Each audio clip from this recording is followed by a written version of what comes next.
TV UAC y la Facultad de Lenguas y Letras presentan Lazos entre literatura y sociedad. Amarremos juntos los lazos que unen a la literatura y a la sociedad. Comenzamos. Bueno, bienvenidos a Lazos entre literatura y sociedad. Hoy grabando este programa último de una serie de 10 sobre temas de literatura y sociedad. Los saluda Cecilia López Badano. Estamos a través de la señal de tvuac.mx, tv.uac.mx, y puede comunicarse con nosotros al 192-1200, extensión 3703. Un saludo a la doctora Esther Bautista y al doctor David Miralles. Buenas tardes. Hola, ¿qué tal? Buenas tardes. Bueno, el tema de hoy va a ser ficción política. ¿Y qué es la ficción política, no? ¿O cuándo empezamos a hablar de ficciones políticas? Porque podríamos decir que para los griegos la tragedia era una ficción política, en cierto sentido, ¿no? Una obra como Antígona de Sófocles, o todavía, bueno, los persas de Esquilo, cantando esas batallas, ¿no? Las obras de Aristófanes. Las obras de Aristófanes, criticando ahí a Platón, que caminaba y se caía en un pozo por mirar. A Sócrates, perdón. A Sócrates, que caminaba y se caía en un pozo por ir mirando las esferas y demás. Pero bueno, los griegos ya tenían este concepto. Cuando uno piensa, por ejemplo, en una tragedia como Las Troyanas de Eurípides, que tal vez sea de los tres trágicos el más claramente político. Sí, sin duda. Uno piensa en una tragedia como Las Troyanas, ¿en qué momento se está escribiendo? Bueno, ¿qué son las troyanas? Las troyanas son las mujeres que se están lamentando por la derrota de Troya. Después de la derrota de Troya van a ser el botín de los ganadores, ¿no? Entonces, Casandra, por ejemplo, que es la virgen, la profetisa del templo de Apolo, va a ser entregada a Agamenón. Sí. Claro. Entonces, como la van a entregar a Agamenón, ella se venga de Agamenón antes de que pase nada, diciéndole, bueno, está bien, me voy, me llevan, pero cuando tú llegues, te van a matar tu mujer y tus hijos, tu mujer y el amante, ¿no? Entonces, pero ¿por qué decía yo que hay que prever, hay que ver en qué momento se escriben las troyanas? Porque si uno pone en paralelo, y está hablando de ficción política, uno pone en paralelo las troyanas con el libro de Tucídides sobre la guerra del Peloponeso, hay un capítulo de la guerra del Peloponeso donde habla del episodio de los Melios, que es un episodio que pueden encontrar, incluso está recortada esa parte de Tucídides, la encuentran en internet, con mis alumnos la hemos visto, es el diálogo de los Melios, ¿no? Los griegos, los atenienses, que ya estaban cebados en toda esta política imperialista de Atenas, deciden empezar a visitar islas cercanas para ofrecerles protección. Ahora, ¿qué sucede? Llegan a esta isla de los Melios, 500 habitantes más o menos en aquel momento, ¿no? Entonces le dice, nosotros somos los atenienses, venimos a ofrecerles protección porque en cualquier momento pueden volver los persas y ustedes no tienen ejército. Entonces Atenas les ofrece su protección y ustedes tienen que pagarnos tanto. Entonces los melios le dicen, no, nosotros no necesitamos protección, pero nosotros los vamos a proteger. Pero nosotros no necesitamos protección. Se arma todo un discurso que está como diálogo en la historia de la guerra del Peloponeso, y los melios no aceptan ser un protectorado ateniense. Entonces dice, bueno, pero si ustedes no aceptan, los vamos a pasar nosotros por las armas. Y iba a decir fusilan, en realidad matan a toda la población melia masculina y se llevan de esclavas a las mujeres de los melios. Cuando se estrena Las Troyanas de Eurípides, cuando se da, eso es lo que está pasando en Atenas. Entonces, ¿qué es lo que está avisando Eurípides? Cuando hablan esas mujeres troyanas de lo que pasan como esclavas, como sometidas, eran las mujeres de Melia las que estaban dialogando ahí en una ficción política, ¿no?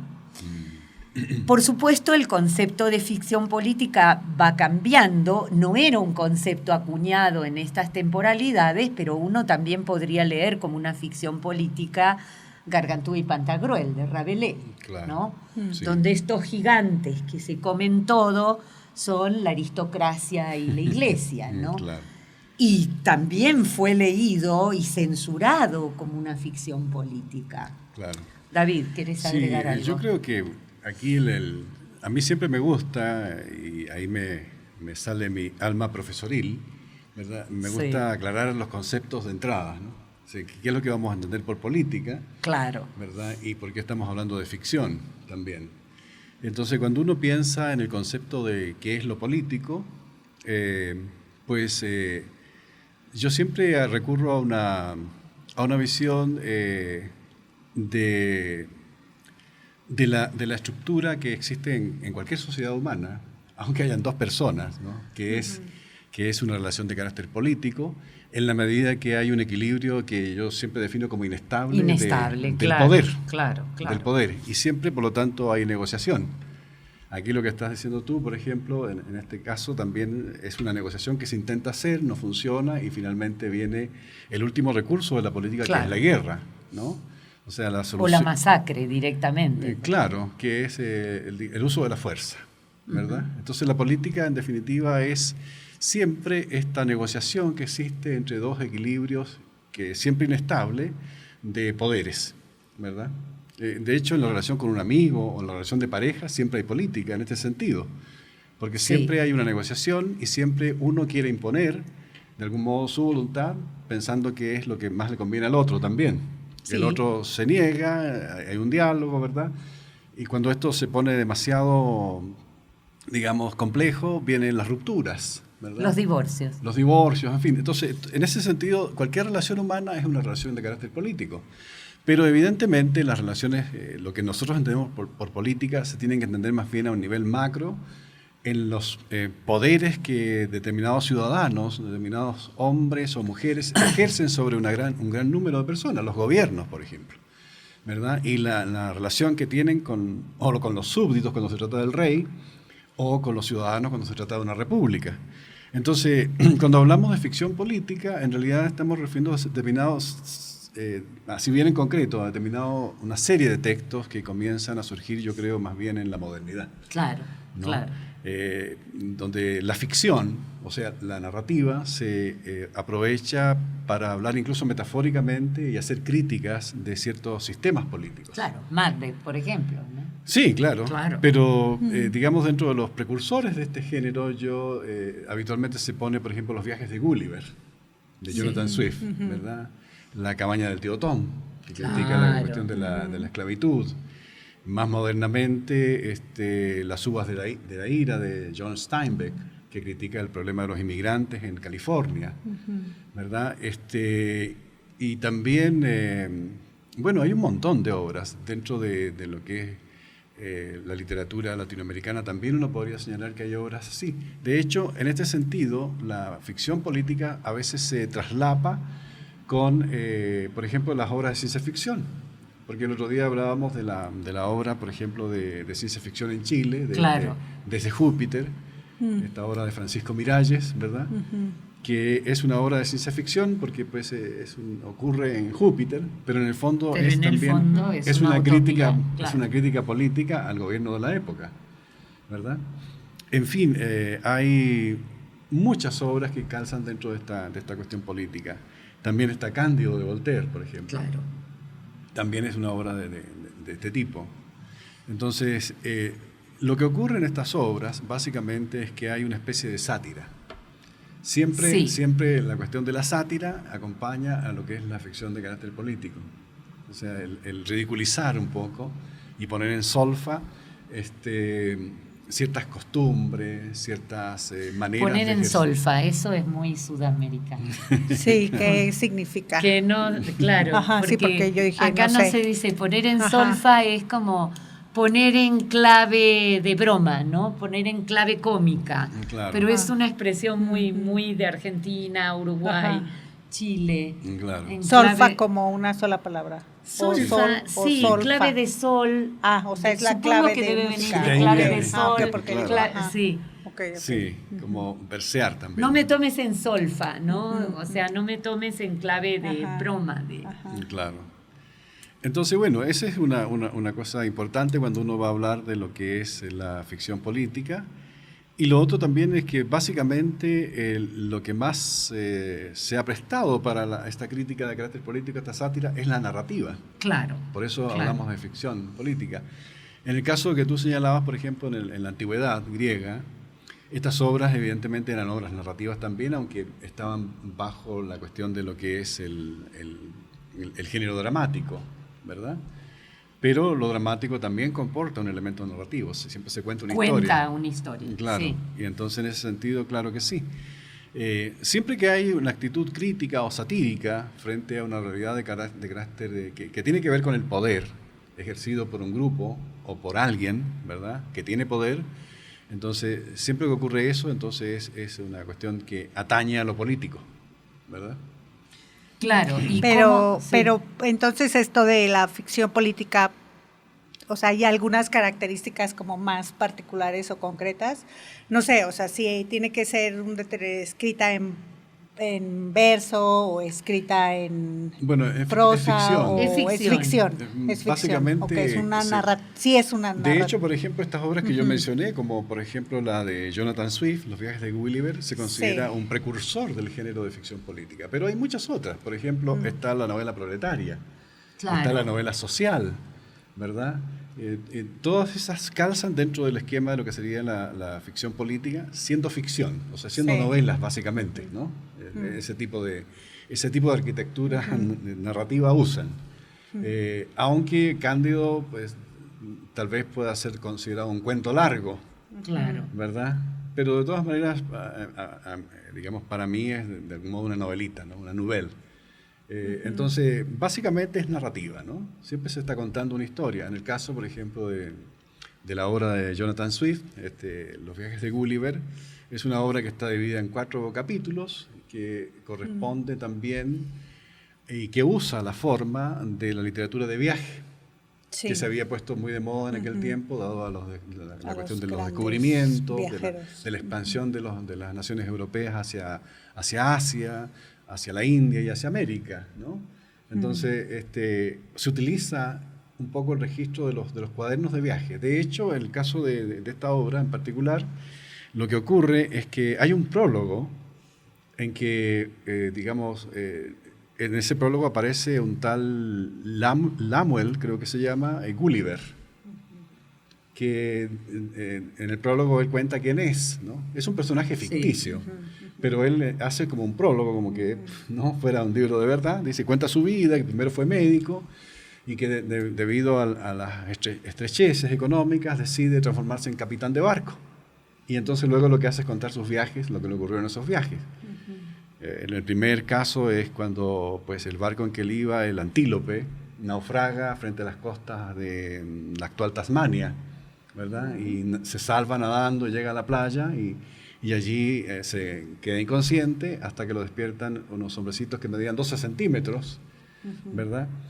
Que eran los liliputienses, ¿verdad?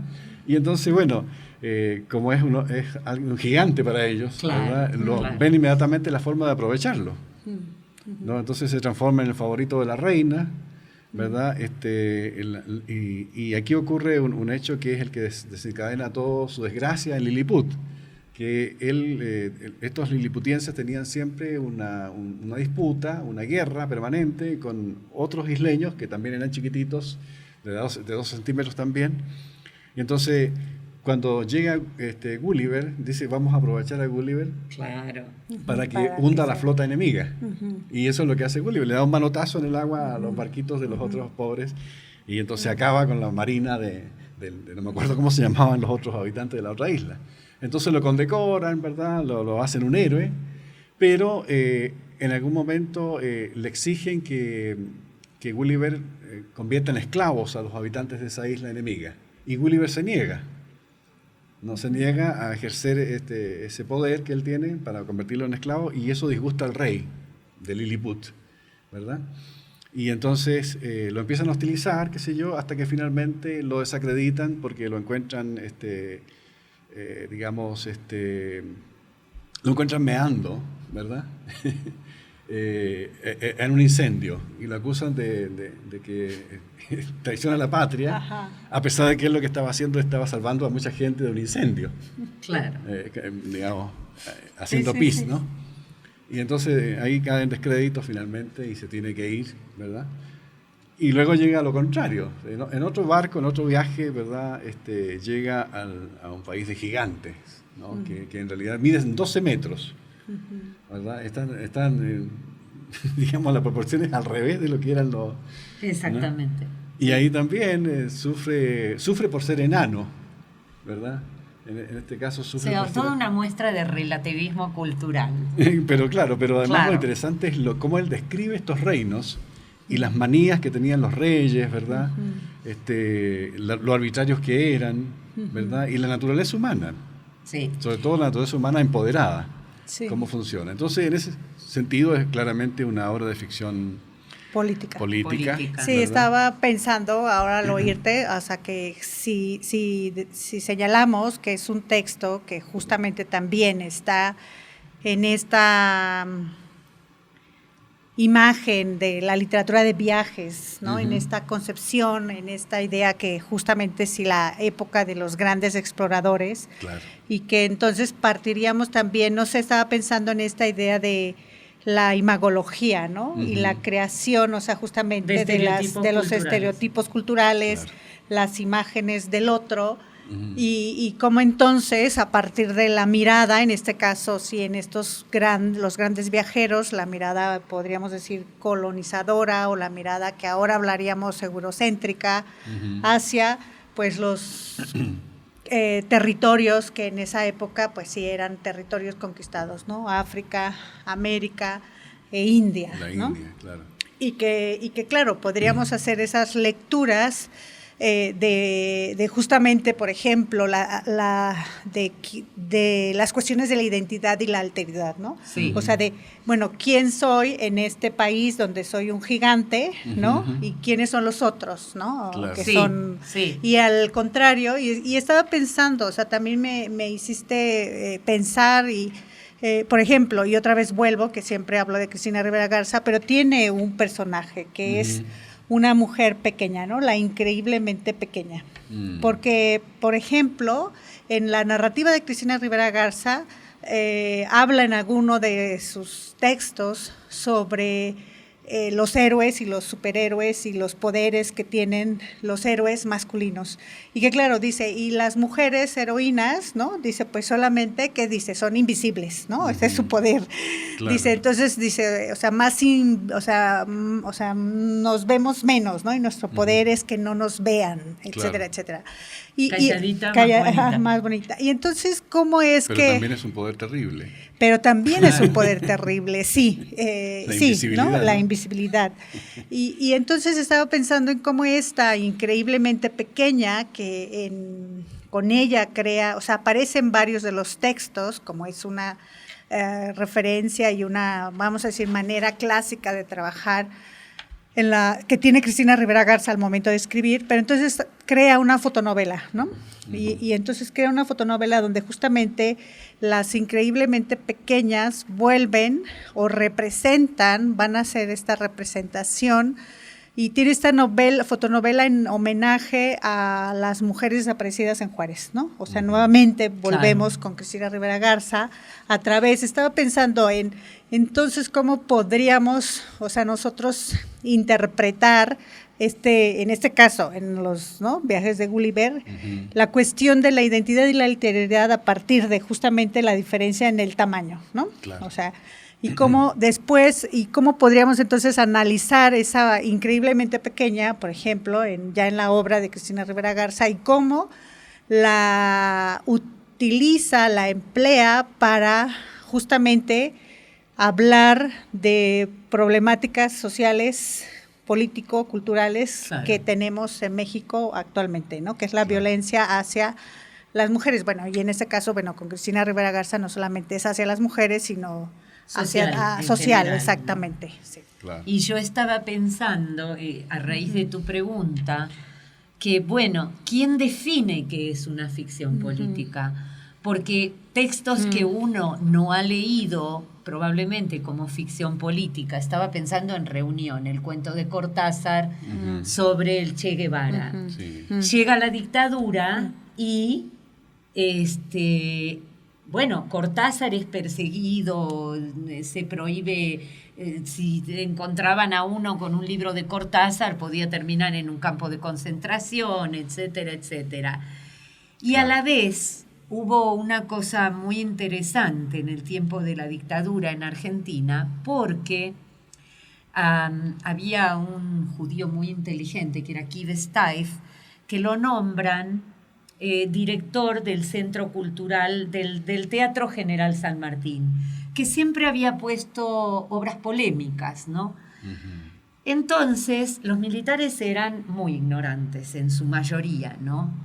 Hablar de inteligencia militar era el libro blanco que ya comentamos, o Claro. en Argentina también hay un chiste que dice que en Argentina se descubrió la unidad para medir la inteligencia. ¿Cuál es? El TAR. ¿Cómo el TAR? Sí, dice, bueno, si hay militares escuchando, estoy hablando de los militares argentinos. Dice el TAR, sí, dice, mira, es la unidad para medir la inteligencia, se mide en TAR. TAR. Sí, dice, mira, es kilotar, decitar, centitar y el más chiquito es el militar. Entonces, bueno, lo nombran aquí Steiff en el Teatro San Martín y él dice, voy a hacer una apuesta de Schiller. Claro, los militares pensaron Schiller, autor romántico, fines de 1700, principios de 1800, pero esto estoy hablando del 78, probablemente del 79, cuando la gente desaparecía en los campos de concentración en Argentina, y él hace una apuesta de María Estuardo de Schiller, ¿no? María Estuardo, que es todo el conflicto entre la reina Isabel, creo que es. Parece que sí. No me La acuerdo reina bien. Isabel y María Estuardo, que era la católica, la que tenían encerrada en la torre, y la decisión difícil de la reina, que es que tiene que eliminar a María Estuardo, que además creo que es su prima, ¿no? Si mal no recuerdo. No recuerdo bien. la verdad. Entonces, bueno, la obra termina, me acuerdo que vi esa apuesta, porque claro, nosotros sabíamos de qué nos estaba hablando, los que ya estudiábamos letras, los que teníamos ciertas lecturas.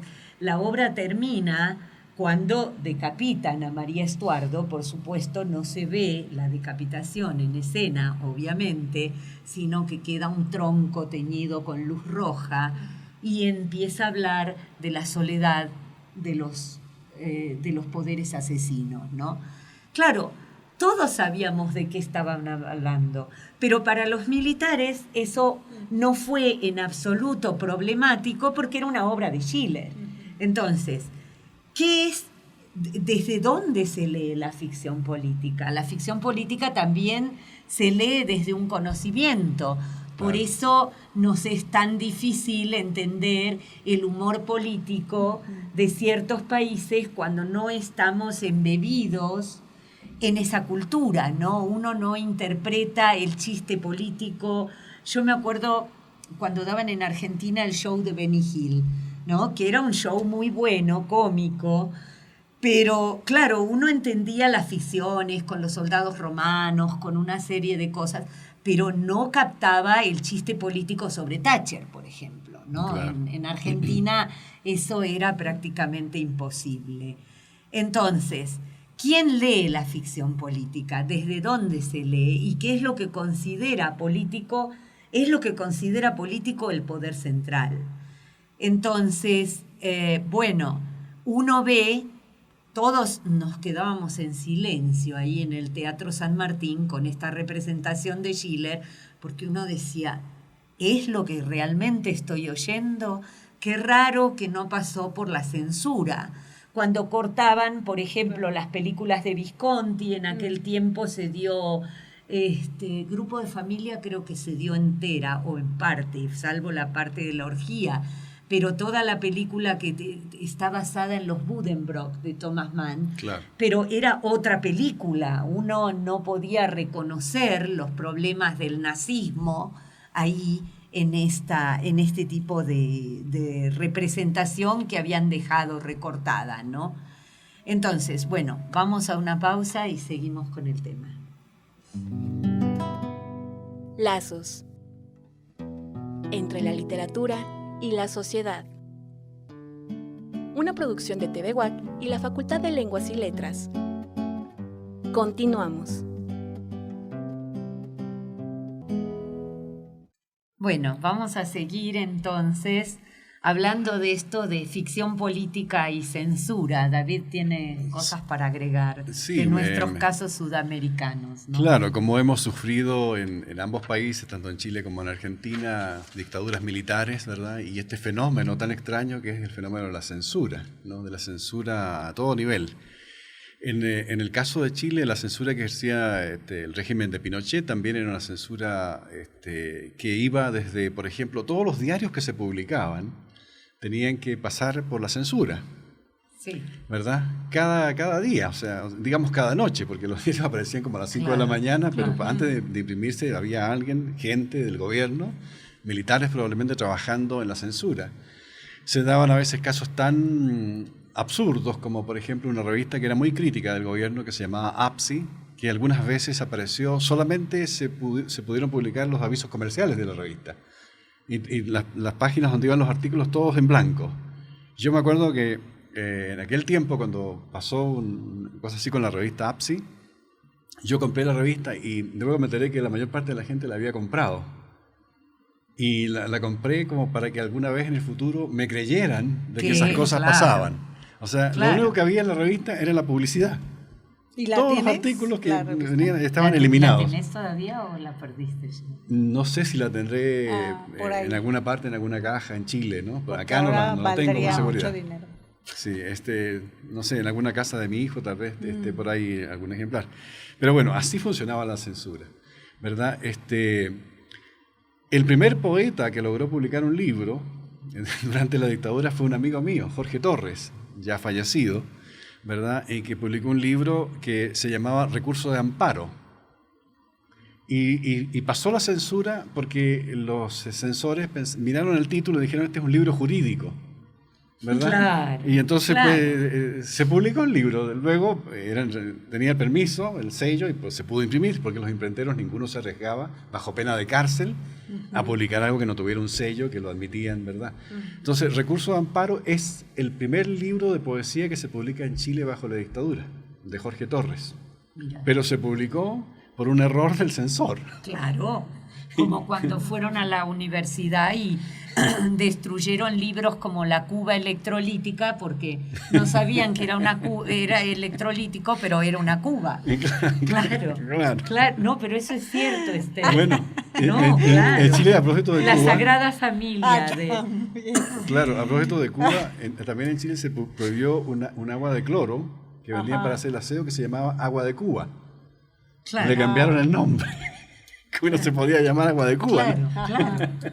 En fin, pero para terminar este asunto con la dictadura y todo eso y la censura, me hace acordar también en mis inicios, ¿verdad? Cuando era estudiante en la Universidad Austral en Chile, nosotros éramos siempre, como jóvenes, éramos muy luchadores en contra de la dictadura y todo el tiempo estábamos haciendo manifestaciones y cosas, ¿verdad? Y me acuerdo que formamos un grupo literario que se llamó el Grupo Índice, que agrupaba a jóvenes de distintas carreras, no todos eran de letra, habían hasta de veterinaria, ¿no? Ajá. Y entonces nuestra idea Pero era... eran escritores, sí, todos escribían, ¿no? Pero lo que pretendíamos hacer era recitales de poesía que se dividían siempre en dos partes. La primera parte poníamos algún poeta o algún corpus poético reconocido, importante, y luego la segunda parte, alguno de nosotros leía su poesía.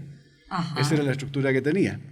Entonces, bueno, el primero que nos devanamos los sesos tratando de encontrar algún tema, algún poeta o alguna cosa que fuera a pasar la censura, ¿verdad?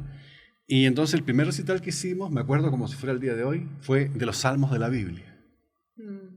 Wow. Pero los salmos de la Biblia, cuando uno los lee, están llenos de crítica política. Claro. Sí. ¿No? Es una crítica y hablan de dictadores y todo lo demás, ¿no? Entonces los leíamos y nos matábamos de la risa, ¿no? Nunca habíamos leído la Biblia. Pero a alguien se le ocurrió, dijo, se han dado cuenta que en los salmos, ¿verdad? Se habla de un dictador, del tirano se habla, ¿no? Que era la opresión de los judíos, ¿verdad? Claro. Por en Egipto, claro. ¿no? Entonces, Como Chile. claro, exactamente el mismo caso. Y entonces escribimos el guión, lo mandamos a la censura y fue aprobado. Pero eso no fue lo más chistoso. Lo más chistoso es que lo hicimos en los únicos lugares que nos permitían hacer actos públicos. En la universidad no nos permitían ningún salón, ningún espacio de la universidad era para ese tipo de cosas. Estaba todo prohibido, cualquier acto cultural. Claro, y porque había más gente que la permitida, no te podías reunir más de 2 o 3 personas. Sí, 3 en personas ya estado era de complot. sitio. Claro, 3 personas reunidas en un Como mismo en lugar. Argentina, sí. Nosotros estábamos estudiando, por ejemplo, y si se acercaba un cuarto compañero, venían inmediatamente los guardias que andaban con unos perros policiales, ¿verdad? Guardias internos de la universidad, y decían, jóvenes, por favor, sepárense. Ya saben que no pueden estar más de 4, más de 3. Más de 3. ¿Verdad? Entonces, una multitud como esta, solamente los únicos espacios que se podían hacer esto eran espacios de la Iglesia Católica. Entonces, fuimos donde los curas, donde los salesianos, y le dijimos, vamos a hacer un recital de los salmos de la Biblia, ¿verdad? El cura encantado, dijo, por supuesto que jóvenes más piadosos, ¿verdad? Claro. Nos dieron inmediatamente el espacio, ¿verdad? Un teatro del Instituto Salesiano de mi ciudad, se abarrotó, se llenó, ¿verdad? Y en la primera fila habían unos tipos muy, muy extraños que luego supimos que eran seminaristas. Ajá. Fueron a ver al recital. Sí. Y el resto eran todos comunistas, socialistas, qué sé yo, que sabían, estaban en el juego, ¿verdad? Y cada verso que nosotros leíamos aplaudíamos y gritaban consignas políticas, ¿verdad? En contra de la dictadura, porque se daban cuenta que lo que nosotros, a pesar de que hablábamos de la Biblia, ¿verdad? Hablábamos, eran salmos, ellos los interpretaban como eran cosas en contra de Pinochet. Pero cuando los que estaban atrás hacían esos gestos, ¿verdad? Digamos, políticos, ¿verdad? O cantaban de repente en ciertos momentos, va a caer, qué sé yo, los seminaristas se miraban así espantados, aterrorizados hacia atrás, ¿no? Y luego cuando terminó el recital, los seminaristas se acercaron a nosotros, nos abrazaron, dijeron, chicos, qué bien hecho. ¿Cuántos vienen para el seminario ahora? Y nos invitaron al seminario y fuimos a hacer ese recital al seminario de San José. Claro. Pero los curas estos no se daban cuenta, o aprendices de cura no se daban cuenta de que no tenía que ver realmente con la Biblia. Pero casi todo el grueso de la gente en ese momento desarrolló una capacidad para entender. Claro. Para entender el doble sentido que tienen las cosas. Sabían que no podíamos disilladamente hablar en contra de Pinochet, pero se daban cuenta que lo hacíamos nosotros con un doble sentido y lo celebraban, ¿verdad? Entonces, eso es un caso parecido a esto también en este caso, bueno, no es ficción, es poesía. No, pero claro, pero cómo uno lee la ficción política, Claro. O sea, ahora que estás diciendo esto, me estoy acordando de la capacidad de lectura que uno desarrolla en el momento y después del momento. Yo cuando vi la obra de Schiller me quedé muy impresionada, pero para mí era Schiller. Porque como no era como ahora que ustedes tienen internet, que tienen los diarios internacionales al alcance de la mano, uno podía saber solo lo que se contaba ahí, en los diarios oficiales permitidos con censura. Pero hay un ejemplo de Argentina que me hiciste acordar ahora, David. Fíjense que el monumento emblemático de la ciudad de Buenos Aires es el obelisco, ¿no? Claro. El obelisco que tiene, qué sé yo, 38 metros, no sé si 32 o 38 metros, que siempre fue nada más que un obelisco, o sea, un palo ahí instalado que generó muchas críticas cuando se puso. Bueno, un día amanece el obelisco en el, digamos, como a la altura del sexto, séptimo metro, tenía un anillo que giraba alrededor y decía: el silencio es salud. Fíjense, Buenos Aires es una ciudad que tiene una altísima contaminación auditiva, ¿no? La gente toca bocina, el claxon, como dicen acá, gritan. Entonces es una ciudad que siempre tiene los autobuses, producen mucho ruido. Entonces yo leo El silencio es salud y digo, bueno, por fin alguien se dio cuenta que esta ciudad es sumamente ruidosa. Pasaron años hasta que cayó la dictadura, después ese anillo se sacó, giraba alrededor del obelisco diciendo el silencio es salud. ¿Y quién lo había puesto? Los militares, por supuesto, o sea, era... ¿quién iba a instalar en el medio del obelisco algo así? ¿No? Sin el permiso de los militares. Claro, yo por eso sin dije, el permiso, yo pensaba que había sido alguien. Es una avenida, no, el silencio es salud. Pero después, cuando se empezaron a descubrir los crímenes de la dictadura, cuando vino la democracia, reconstruí ese cartel y decía, pero es terrible porque lo que nos estaban diciendo era, si hablas te matamos. O sea, eso era el silencio es salud, ¿no? Bueno, el fascismo se ha caracterizado siempre por ese tipo de lemas, claro. ¿no? Hay que acordarse del lema de Auschwitz que decía en alemán, el trabajo os hará libres. Claro, a lo que claro, ahí claro. A los judíos. Bueno, en la última novela de Tomás Eloy Martínez, la que quedó sin publicar finalmente, que no la he podido leer, pero sé de qué se trata, no sé si se llama El Olimpo o Los Olímpicos, porque es una novela. El Olimpo era un campo de concentración en Argentina, fue uno de los más importantes. Que fue ¿no? el Garage Olimpo. El Garage, de donde sale la película El Garage Olimpo, exactamente. Sí. Que la gente del barrio veía que entraban y salían autos, pero como decían, el Garage Olimpo. Pero dicen, una vez lo oí comentar a Tomás Eloy Martínez, que tenían una especie de cartel a la entrada que decía, no pidas nada, nosotros somos Dios. Entonces, por eso era el campo del Olimpo, ¿no? Claro. Entonces, ¿cómo se leen esas cosas? Que uno en ese momento, con 18, 19 años, no acostumbrada al tránsito de las dictaduras, o demasiado acostumbrada, porque ya la gente, se hablaba en voz más baja en las casas sobre eso. ¿Y cuánto tiempo tiene que pasar para que eso se simbolice y cobre el sentido trágico que realmente tenía, ¿no? Yo me acuerdo de eso en el sentido de que, mis tíos lo tenían muy internalizado, mis tíos y mis padres, porque habían vivido 3 o 4 dictaduras. Entonces, era que no había de ciertas cosas que era mejor no hablar, o hablar en el fondo de la casa, donde uno estuviera seguro entre su gente. Y la vez pasada, hablando de estos temas con los estudiantes, ellos me preguntaban por qué México no tenía este tipo de ficciones todavía, ¿no? O sea, ¿por qué no había ficción sobre Ayotzinapa? Que podría ser una excelente ficción política, ¿no? Hay películas. Crímenes. Sí. Hay documentales. Claro, películas, documentales. Sí. Pero como habíamos hecho un curso todo sobre trauma, política y memoria, ellos veían que desde Uruguay, Perú, por ejemplo, con la guerra contra y de Sendero Luminoso, claro. Chile con la dictadura, Argentina con la dictadura, Uruguay, Brasil, tienen un tipo de ficción política que ellos no reconocían en México, ¿no? Por ejemplo, 2 veces junio, la novela estupenda de Martín Coan sobre este niño apropiado y se llama 2 veces junio porque está jugando con los 2 mundiales. Creo que en algún momento hablamos de eso. el mundial cuando Argentina gana y el mundial cuando Argentina pierde 4 años después, los 2 mundiales en el marco de la dictadura.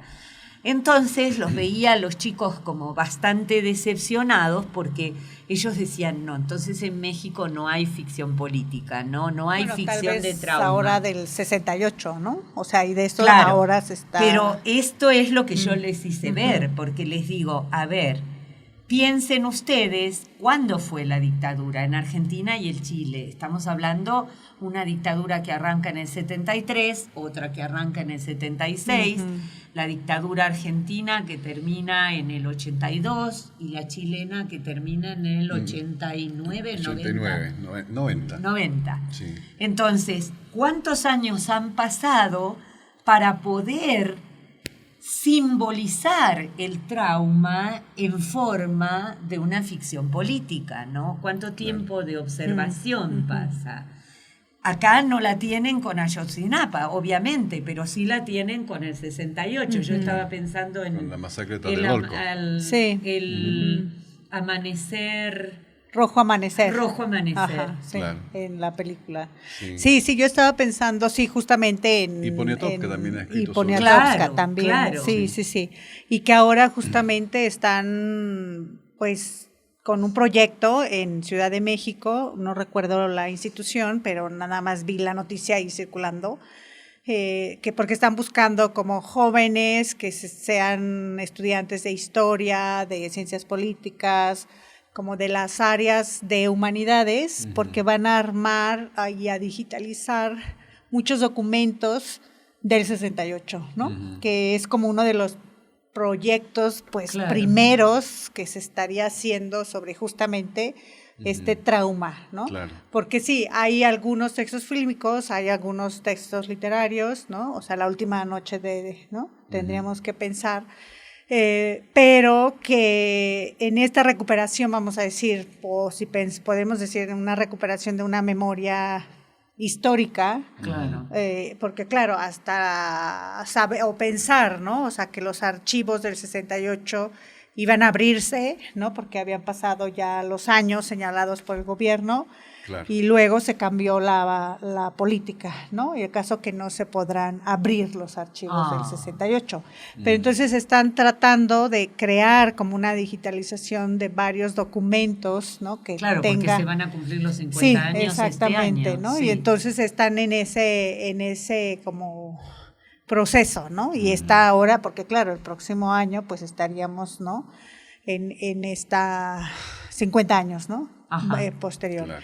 Y ahí, o sea, sí hay ficciones y que claro, es como, yo creo que también hay otras ficciones y que ahora justo con el libro que estábamos presentando hace un momento y que tiene que ver con las cuestiones de, porque aquí claro, la represión tendríamos que pensar pues muchos pueblos indígenas, ¿no?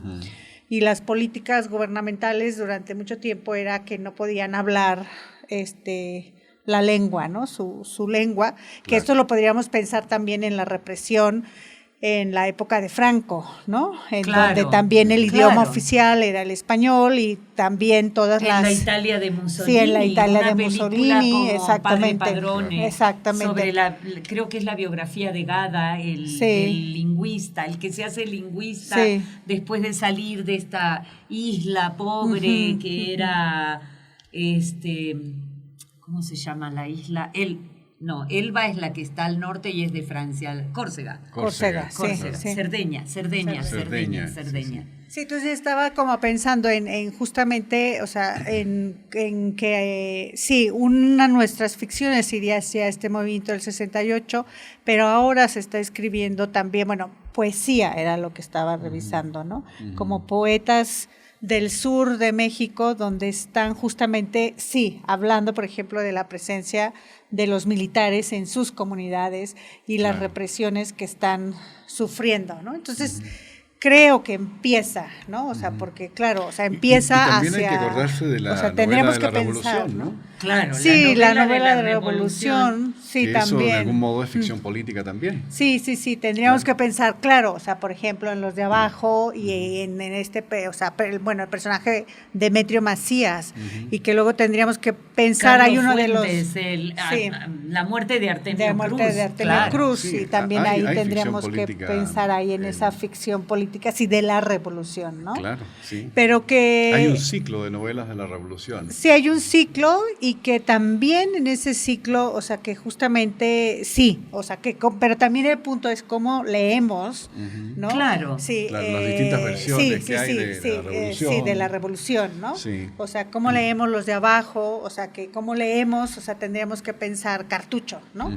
O sea, entonces, no sé, o sea, hay como varios textos y ahí en esto que tú comentabas en un momento, Cecilia, y que también comentaba en otro momento David, esta cuestión del uso del lenguaje y el sentido, ¿no? Y esta representación que vendría, o sea, a preguntar o a cuestionar cómo es que estamos leyendo un texto, porque claro, ¿qué sentido estábamos dando a leer, ¿no? Los salmos, por ejemplo. Exactamente, Sí. claro. Y Claro. entonces que justamente tiene que ver con este empleo del lenguaje y con estos actos de habla, Ujú. y que en estos actos de habla que también ya desde esta particularidad muy concreta del lenguaje, también establecemos estas relaciones con lo que habíamos iniciado el programa de poder, ¿no? Claro. O sea, si desde el planteamiento, no sé, estaba pensando en aparatos ideológicos de Althusser, ¿no? Ujú, sí. En donde justamente decimos, bueno, ya la familia, ¿no? Es una micropolítica, ¿no? Claro. Donde reproducimos, ¿no? Una figura que a partir de esa autoridad, de ese poder que le da, ¿no? En un momento el lenguaje, pues se ejerce, ¿no? Una Claro. relación no igual, ¿no? En Claro, este caso. una relación de carácter político. Sí, una relación Claro, de carácter claro. político, Claro, ¿no? yo cuando Sí, estabas diciendo eso, estaba pensando que Habermas, cuando escribe sobre la teoría de la acción comunicativa, él diferencia, y por eso se va hacia el lado del idealismo, ¿no? Entre lo que es acción comunicativa y acción estratégica. Acción comunicativa es lo que existe cuando Sí. existe cierta paridad, ¿no es cierto? ujú. Cuando todos pueden argumentar de la misma manera equitativa, digamos. Claro, uno podría pensar en organismos como la ONU, Naciones Unidas, pero claro, cuando ahí, bueno, Grecia, si no hace lo que quiere, Alemania no le da el crédito, entonces Claro. ya empieza a ser acción Hay- estratégica, ¿no? Y hay se ejerce una coerción de carácter Claro, político. claro. Desenfadadamente. Entonces Sí. no hay acción comunicativa, porque No, claro. siempre toda acción es estratégica. Uno puede decir que uno es democrático con sus estudiantes, pero en realidad lo que quiere es cambiarles una idea, ¿no? Claro. Y uno siempre dice, ay, qué chico convencimiento. tan inteligente, del que piensa igual que uno, ¿no?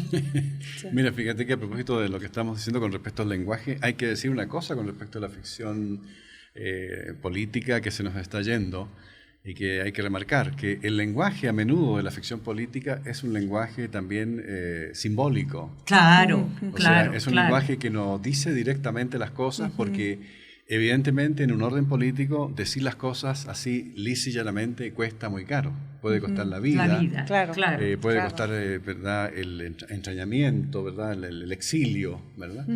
Entonces, por ejemplo, hay un autor que se nos olvidó mencionar que es George Orwell, Claro. ¿verdad?, con Rebelión en la Granja, ¿verdad?, que es una novela profundamente política, pero Claro. son animales los que aparecen en la novela, ¿no? Sí. Retomando toda esta cosa política de la fábula, que Claro. era un género Ajá. pedagógico, Sí, didáctico, Claro. Sí. de adoctrinamiento, Sí, de adoctrinamiento, político. sí, sí, había una social. moraleja. Exacto. Claro. O Sí. digamos, el lenguaje que produce la ficción, como 1984, por ejemplo, de George Orwell también, que genera términos como el gran hermano, la vigilancia y todo este tipo de cosas, que luego resulta que la gente que leía eso en ese momento y no conocía la Unión Soviética, no sabían de qué se estaba hablando. Pero luego que nos hemos enterado de cómo funcionaba el régimen estalinista, ¿verdad? en la Unión Soviética vemos claramente que es una alusión directa al orden soviético, ¿no? Claro. ¿Verdad? Y cómo los franceses defendían ese orden soviético sin conocerlo, por sobre los demás y cómo caían en la trampa o cómo se defienden. El propio Jean-Paul Sartre, que la defendió a ultranza, ¿verdad? Y por eso discutía con Albert Camus, que era mucho más crítico, ¿verdad? Frente a esta cuestión de la Unión Soviética. Y tal vez una última cosa que habría que decir es que, bueno, este tipo de ficción es una ficción que siempre está vinculada a la realidad. O sea, ficción hasta por ahí nomás. Sí. O sea, es un tipo de ficción, porque uno entiende que ficción es algo loco o algo que no tiene relación con la realidad, y en este caso no. Hay ficción muy apegada también a la realidad, y en ese sentido es un género muy interesante. Porque hay alusiones directas a unos referentes, a una actitud referencial a través de lo simbólico. Claro. Y por lo tanto es ficción, no ficción como podría ser una ficción, digamos, la fantasía, por ejemplo. ¿Verdad? Por eso yo iba a decir, ¿no? En este caso de la ficción política, cómo lo leemos, desde dónde lo leemos y con qué asidero en la realidad. Claro. No es... ¿Por qué la ficción? Es la pregunta, ¿no? ¿Por qué la ficción? Porque justamente a través de lo simbólico es mucho más fácil leer. Uno, ¿por qué se leen tantas novelas sobre el narcotráfico, por ejemplo? Que también en parte, algunas, como El poder del perro, son ficciones políticas. Claro. Porque claro, es el acceso que tiene la gente y es también la forma menos problemática para un escritor sin exponer la vida. A ver, ¿cuántos periodistas han muerto por escribir sobre el narcotráfico? ¿Cuántos novelistas han muerto por escribir sobre el narcotráfico? Claro. O aunque no hayan muerto, han tenido problemas también severos con ciertas instituciones, que es el caso de la uva de la ira de Steinbeck. Porque como la problemática que hay en esta novela es del trabajo en las granjas en California, del trabajo de los inmigrantes y la denuncia, en definitiva, del trato que dan los granjeros a los inmigrantes. O sea, otra versión de La cabaña del tío Tom. Claro, pero esta vez con inmigrantes, ¿verdad? Actualizada. Mexicanos, ¿verdad? Que van a trabajar recogiendo uva, que se llevan a las campiñas de California. Eso le resultó muy, muy difícil a Steinbeck, porque fue acusado de traición. Claro, ¿verdad? Fue incluso la Asociación de Granjeros de California lo acusó de que era un comunista y un montón de cosas por el estilo, ¿no? ¿Verdad? Entonces, no es fácil. En este caso se trata de una novela bastante realista, que no tiene muchos elementos simbólicos, más bien de denuncia, ¿verdad? Las uvas de la ira. Entonces, en este caso, eso es lo que pasa justamente cuando un escritor abandona el plano netamente simbólico, ¿verdad? Y se enfrenta directamente a una realidad y la referencia, lisa y llanamente, va a enfrentar problemas de carácter político, porque ahí la gente lo lee como un ataque, ¿no? Los que están en el poder lo leen como un ataque y reaccionan en consecuencia. Y si es nacional o si es extranjero, si habla de determinado periodo, yo creo que ya lo dije en algún momento, pero cuando Don Winslow presenta El poder del perro, en la editorial le dicen... él estuvo trabajando 7 años con los archivos de la CIA para escribir esa novela.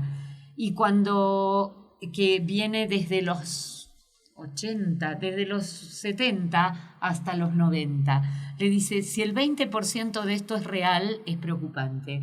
Y él le dice, el 90% es real, solo cambié los nombres. Bueno, ya estamos cerrando este ciclo de 10 programas.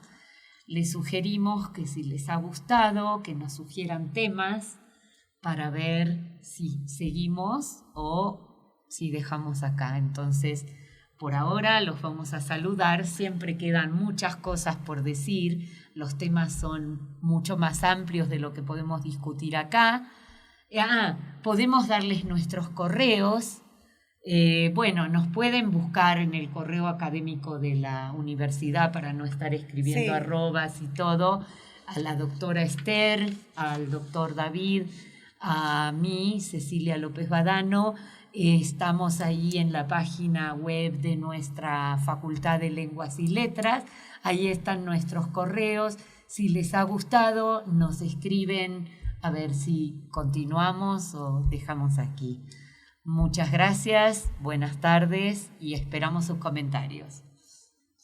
Hasta luego, buenas tardes. Hasta luego, que lo pasen muy bien. TV UAC y la Facultad de Lenguas y Letras presentaron Lazos entre la literatura y la sociedad. Hasta la próxima.